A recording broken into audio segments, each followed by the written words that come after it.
दोस्तों इमेजिन करो कि आपके पास एक ऐसी जादुई शक्ति है कि आप जिस किसी इंसान के भी जूते पहनते हो आप उनके जैसा हो जाते हो।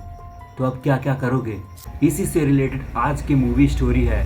रेड नाम का बंदा जिसकी दुकान एक मार्केट में पड़ती है, जो मोची का काम करता है। वह सपने तो बड़े बड़े देखता है कि मेरे पास ये होगा वो होगा, ढेर सारा पैसा होगा, लेकिन वो एक मोची का काम कर रहा है तो उसको उतने ही रुपए मिल पाते हैं जितने एक मोची को मिलते हैं, जिससे वह खुश नहीं था। रेड की दुकान में बगल में एक टॉम नाम के अंकल हैं जो उससे बातें किया करते हैं। एक दिन रेड अपनी दुकान पर मस्त होकर जूता रिपेयर का काम कर रहा होता है कि उसकी दुकान पर एक कस्टमर आता है जो कालिया होता है। कालिया एक पैसे वाला आदमी था। वह रेड से कहता है कि मेरे जूते पॉलिश करो, मैं उसको पहने ही रहूँगा, निकालूंगा नहीं। अब रेड बेचारा गरीब मोची, उसे तो काम करना ही था। रेड उस कालिया के शूज पॉलिश करने लगता है। करते करते उसकी नज़र उसकी घड़ी पे पड़ती है जो काफ़ी महंगी होती है। कालिया कहता है कि क्या देख रहे हो, ये मेरी घड़ी है। तो रेड कहता है ये कितने की होगी? कालिया कहता है तुम्हें और तुम्हारे परिवार को मिला के बेचा जाए तब भी ये घड़ी नहीं ले पाओगे। अब रेड को थोड़ा बुरा लगता है, लेकिन वह कर भी क्या सकता है। कालिया जाते जाते कहता है कि कल शाम तक ये जूते रिपेयर हो जाने चाहिए, मैं कल जूते लेने आऊँगा। रेड कहता है ठीक है, मैं कर दूंगा, और उसको एक पर्ची थमा देता है। रेड जूता रिपेयर कर रहा होता है कि अचानक उसकी मशीन ख़राब हो जाती है। तो वह मैकेनिक के पास फ़ोन करता है कि भाई मेरी जूता रिपेयर करने वाली मशीन ख़राब हो गई है, प्लीज़ इसको बना दो आके। तो मैकेनिक कहता है कि मुझे एक हफ्ते तक छुट्टी नहीं है, मैं एक हफ्ते के बाद ही आऊँगा। अब रेड बेचारा परेशान हो जाता है कि कालिया कल शाम को जूता अपने ले जाएगा। तो वह बहुत सोच विचार करता है और अपनी दुकान के तहखाने में एक पुरानी मशीन पड़ी थी जो इसके पापा की थी। वह उसे उठाकर उसी से जूता रिपेयर करने लगता है। जूता रिपेयर हो जाते हैं। अगले दिन रेड उस कालिये का इंतजार कर रहा होता है कि कालिया अपने जूता ले जाएगा। रेड कालिया के जूते देखता है और उसके नंबर देखता है और नीचे रख कर उसको पहनने की कोशिश करता है। रेड जैसे ही उस कालिया के जूते पहन लेता है तो वह शीशे में उस कालिया को ही देखता है। रेड शॉक हो जाता है कि ये क्या हुआ। वह तुरंत उन जूतों को निकाल देता है तो वह अपने रूप में आ जाता है। वह फिर उन जूतों को पहनता है तो वह कालिया बन जाता है। मतलब वह उस कालिया के जूते पहनने से ही वह उसके रूप में परिवर्तित हो रहा है।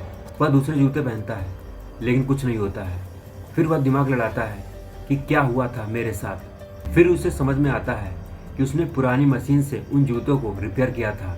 फिर वह दूसरे कस्टमरों के जूते उन पुरानी मशीन से रिपेयर करता है और उनको बारी बारी से पहनता है। वो काम कर रहे थे। दोस्तों एक दिन एक सुंदर लड़की रेड की दुकान पे आती है और कहती है ये मेरे बॉयफ्रेंड के जूते हैं, प्लीज़ इनको रिपेयर कर दो। रेड उनको रिपेयर करता है और उनको पहनकर उसके एड्रेस पर चला जाता है। वो लड़की नहा रही होती है और वो लोग वहाँ पे वह किसी दूसरे कस्टमर के जूते पहनकर एक रेस्टोरेंट में जाता है और अच्छा अच्छा खाना खाता है। जब बिल देने की बारी आती है तो वह बाथरूम में चला जाता है और दूसरे कस्टमर के जूते पहनकर वापस आ जाता है, जिससे उससे कोई पहचान भी नहीं पाता। उसकी लाइफ मस्त चलने लगी थी। रास्ते में टहलते टहलते उसने एक अमीर आदमी को देखा जो अपनी कार में बैठा था। वो सोचता है कि ये कार तो मेरी होनी चाहिए, इसके पास कैसे है। तो वह उस अमीर आदमी के पास जाता है और कहता है ए जल्दी जल्दी इस जूते को निकाल वरना तेरा काम तमाम कर दूंगा यहाँ पे। वह बेचारा अमीर आदमी अपने जूते निकाल देता है और उसको दे देता है। रेड उन जूतों को पहन लेता है जिससे वह उसके शरीर जैसा लगने लगता है और उसकी कार में बैठकर मज़े करता है। रेड के दिमाग में एक और शैतानी आइडिया आता है और वह कहता है कि उस कालिया से बदला लिया जाए। उसने मेरे परिवार को गाली दी थी कि मेरी इतनी औकात नहीं है कि उसकी घड़ी घड़ी सके। वह उस कालिया के जूते पहनकर उसके घर जाता है तो उसकी अलमारी में एक सूटकेस नज़र आता है, जिसको खोलता है तो उसमें देखता है कि कई गन्स का जखीरा है और एक शॉक देने वाली बंदूक को उठाता है। गलती से उसका ट्रिगर दब जाता है और उसको शॉक लगकर वह वहीं पे बेहोश हो जाता है। जब उसकी आँख खुलती है तो वह वहाँ से भागने की कोशिश करता है, लेकिन दरवाजे पर वही कालिया मिल जाता है। कालिया अपने हम शकल को देखकर हैरान हो जाता है कि ये क्या हो रहा है। वह कालिया रेड को पकड़कर खूब मारता है, उसकी अच्छे से धुलाई कर देता है और इलेक्ट्रिक गन से उसको शॉक देकर उसको बेहोश कर देता है और उसको बांध देता है।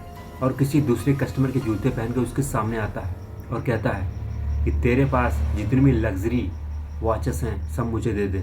कालिया बता देता है कि उसकी वॉच कहाँ रखी हैं। दरवाजे पर आवाज़ आती है, रेड वहाँ जाकर देखता है तो 2 कालिया और खड़े होते हैं दरवाजे पर। वह उस कालिया से पूछता है कि ये दोनों कौन हैं।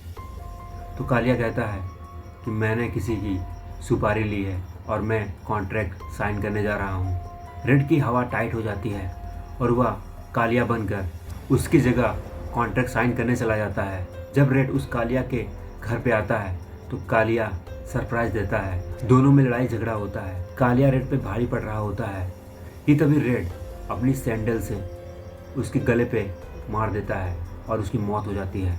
रेड काफ़ी डर जाता है और सारे रुपए और घड़ियाँ छोड़कर कि सीधे पुलिस स्टेशन जाकर कहता है कि मैंने उसका मर्डर कर दिया है। पुलिस उसको लेके घटनास्थल पर पहुंचती है तो वहाँ देखती है कि कुछ नहीं है। रेड हैरान हो जाता है कि यह सब कैसे हुआ। फिर जब वह अपनी दुकान पे आता है तो वही टॉम अंकल उससे कहता है कि बेटा शरीर बदलते बदलते तुम थक नहीं गए होगे। यह बात सुनकर रेड शॉक हो जाता है कि यह बात टॉम अंकल को कैसे मालूम पड़ी। रेड जब टॉम अंकल की तरफ देखता है तो उसके पिता खड़े होते हैं। रेड हैरान हो जाता है यह सब कैसे। तो वह पूछता है कि आप कौन हैं जो यह सब कुछ जानते होते हैं कि उनके पास एक जादुई मशीन है।